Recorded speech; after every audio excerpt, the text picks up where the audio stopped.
Друзі, привіт! У цьому відео я вам розповім та покажу, як 100% захистити свої молоді дерева від морозів, котрі в нас на Харківщині обіцяють до -4. Бруньки на моїх деревах вже дуже сильно розкрилися і вже з'явилися бутони. Тому якщо нічого не робити, то вони відмерзнуть і я залишусь без врожаю. Сад в мене молодий, дерева віком від 3 до 8 років, і агротканиною їх дуже легко вкривати. Я це робив сам, без ніякої допомоги. Удвох можна вкривати і більше дерева. А також обов'язково подивіться минуле відео, котре виходило в мене на каналі. Там я дуже докладно розповідав про стадії бруньок та які морози вони витримують, а також про методи захисту дерев. Посилання на це відео залишу у правому верхньому куточку. В нас вже дуже похолодало, на вулиці на момент запису відео вже плюс 3 градуси і дуже вітряно. І якщо ви гадаєте, що у вітряну погоду дуже складно укривати дерева, то ви помиляєтесь. Навпаки, вітер нам допомагає. Стаємо по напрямку вітру з агроволокном, і вітер сам закидає його на дерево, а також утримує. Так що, друзі, у вас ще є час придбати агроволокно і повкривати свої хоча б молоді дерева, тому що морози передають на увесь тиждень.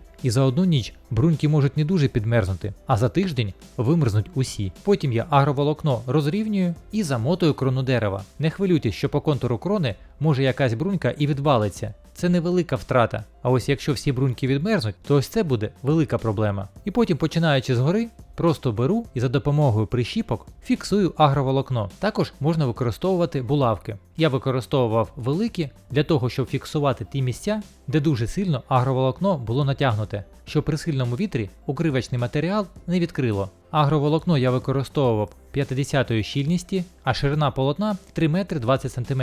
На невеликі дерева я відрізав шматки по 2 метри і потім розпускав їх навпіл, і в мене виходив шматок агроволокна розміром 2 метри на 1,60 см. А на більш великі дерева я також відрізав шматки 2 метри і увесь його використовував, щоб обкрутити широку крону. Якщо крона дуже розкидиста, то попередньо я її стягував за допомогою мотузки, щоб при укриванні агроволокном не повідламувати як бруньки, так і гілки. А під агроволокном такої щільності брунька зможе витримувати морози до -7 градусів. Тому з таким укриттям ви можете точно спати спокійно і не хвилюватися, що бруньки повідмерзають. А щоб укрити увесь свій сад, а також колоновидні дерева, виноград, тому що на ньому також вже попрокидалися бруньки. Ще накрив троянди, часник, а також понакривав деякі кущі смородини, котрі вже почали цвісти. І на все це в мене пішло приблизно 5, максимум 6 годин часу. І нагадаю, я укривав все в одні руки. Якщо у вас буде помічник, то ви справитесь